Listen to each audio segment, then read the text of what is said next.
what I'm actually going to show today is what I would consider a pretty practical demo of some of the workflows that I think will help up-level people who are using Claude Code.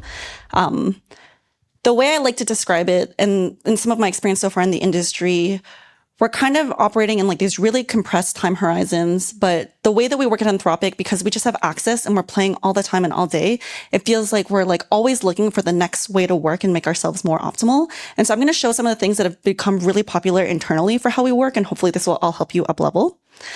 One thing I'll call out is that I am a CLI diehard. Like I've designed the CLI, like Claude is in there. I think it's just like I used to design CLI products even before AI. So know that like, this is not how you need to work. The desktop app is much more accessible, and like you can do everything that I showed today on the desktop app as well.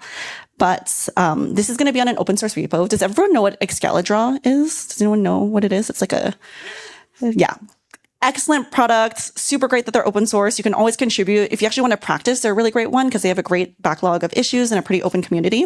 First tip, if you don't know it, is that you should always be starting your work in a work tree. Does everyone do this, or does anyone know what this is? All right. So work trees are pretty complicated, and generally I don't think you need to know what they are, but all you need to know is that if you have a local source of your repository on your computer and you want to run multiple Claudes at once, you might have run into the issue where your Claudes start conflicting with each other and you're doing one thing in one and another thing in another, and they're overwriting each other and they're competing. Work trees makes an isolated copy of your repository so that you can do multiple parallel tasks. So if you find yourself having multiple windows open and doing multiple things at once, or you see your engineers who have 4 or 5 Claudes open, know that they either have multiple copies of the repository on their laptop, and they might call it like repo 1, repo 2, repo 3, or they're using work trees. And I recommend work trees because it's a little bit easier to manage. And to start it up, you just do Claude -- work tree. And so you can kind of see in the branch there, it's in a work tree, and it already checked out a new branch for me. So pro tip number 1, if you're multi-clouding, use work trees. The second pro tip I'll give, I know not everyone has access to this, depending on your organization. So I just say, like, I am always in Opus 1 million context, just so you don't have to think about it. And then I am always in fast mode. Yeah. So once again, I know it's not accessible to everyone. And I am going to do this so that we can fast forward through the demo a little bit because I only have 15 minutes, but I do think that it does make a little bit of a difference. Okay. And then I'm a big typo writer. Claude is actually really good at getting typos if you type them, but I put this here so that y'all could see it. This is a prompt that I'm just going to get Excalidraw to add a new autocomplete feature. That's it.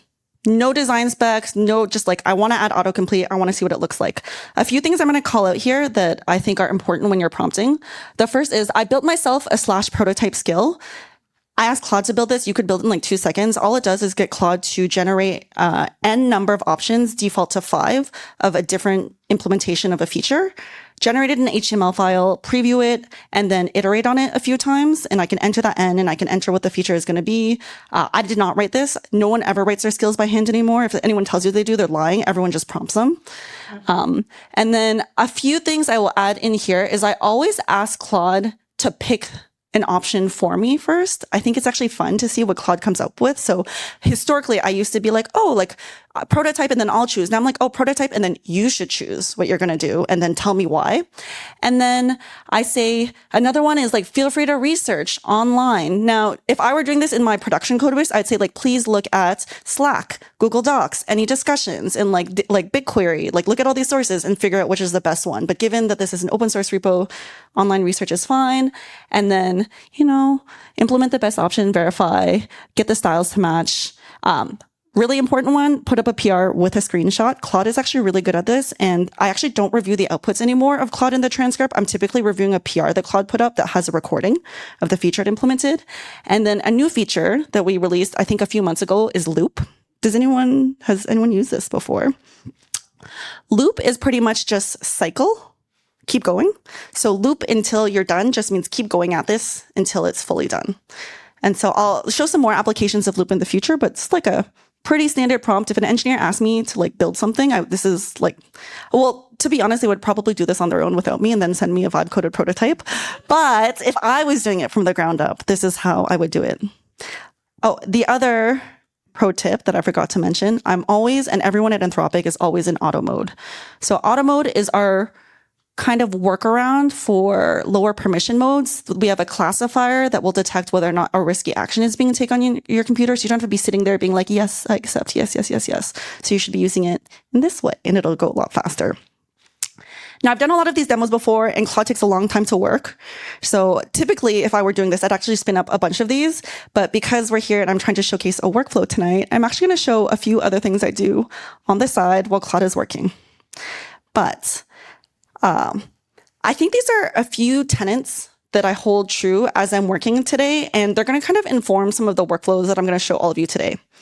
So the first is that Claude, tragically, and most LLMs are not good at design yet. So what this means is that you should still very much be in the loop for the craft and the decision making.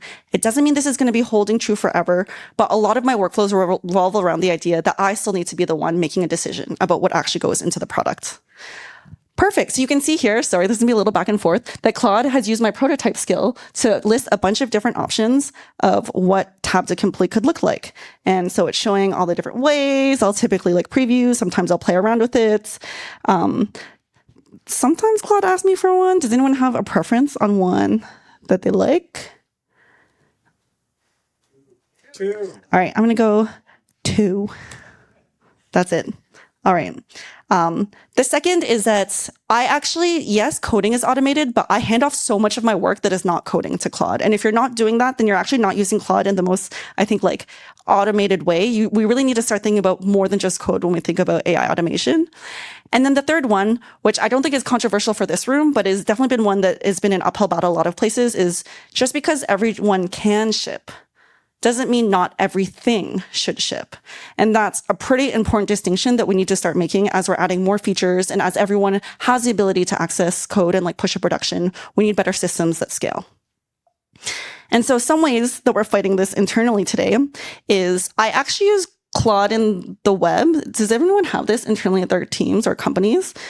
You might have it with your own internal infrastructure, but I have like Claude in the cloud or Claude in the web is a service that we offer. And I use it as a way to send like hundreds of tiny little polish fixes all the time that I find in the app. They're not worth spinning up a new session for. They're not worth dedicated time. I just have all of these going. And I would say, sometimes I get complaints from the engineers that there's too many of them. So every now and then I ask Claude to squash them all into one PR for me. And sometimes they just get auto-approved because they're tiny CSS changes and no one really needs to review them. So I would say like, this is a really great way to maintain craft and quality in your product. And it's something that you can do on the side as Claude is working.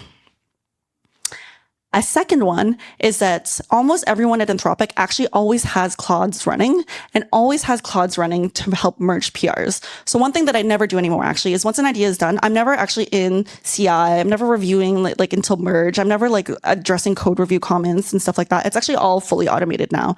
And so there's 2 tricks that I do to do that. The first is, all right, perfect. So now you can see I asked Claude to verify. So Claude is opening Chrome right now, and it's going to test that it's working, but I'm just going to, we can watch it if you want. If you guys have the Claude in Chrome, I would highly recommend using it because if you're doing front-end changes, it's actually the best way to have Claude be able to self-verify. And you can see the ADHD way we all work right now, where we're like doing one thing and then Claude pops in and it's doing another thing. But I'm just going to let that go. These are the commands. The first one I do actually before when I make big code changes is just a really good way to like do a little bit of a hygiene check.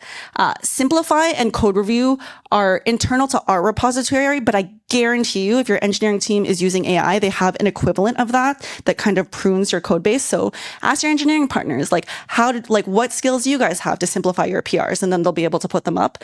And then this commit push PR is one that runs a bunch of checks that we have internally as well. So these are all ones that our team has built. Some of them are available externally, but I also know that all your engineering teams have dev prod teams that have built these and you should be using them. And then the second one is one that almost everyone, engineering, non-engineering, has at Anthropic. This is built into a skill, but I wrote out the full command that we used to use, which is just to review any open PRs and just get them over the finish line. And the somewhat annoying thing, but really great thing that we have is because it's connected to Slack, it will DM people if they are on your code review as well, or it'll DM the stamp channel and ping who's on call. So the full integration of your suite is where it's at. And then the last one, which I think has been the most game-changing for me personally as our product suite has grown, is actually I have a Claude Code routine, which is a scheduled task if you use Claude Cowork. And what this does is it scrapes all of our repositories for any front-end changes that anyone has implemented. It will check if a designer was involved in it by going through Slack, Google Meet transcripts, like Google Docs, like any kind of data that it has access to. If a designer was not involved in it, it will flag that it shipped without a designer or not. If it shipped without a designer, it will come up with an adversarial, or it'll review the design, and then it will typically come up with an adversarial design in a PR already drafted, DM it to the engineer who shipped that feature, and then ask them to work with the designer on that feature.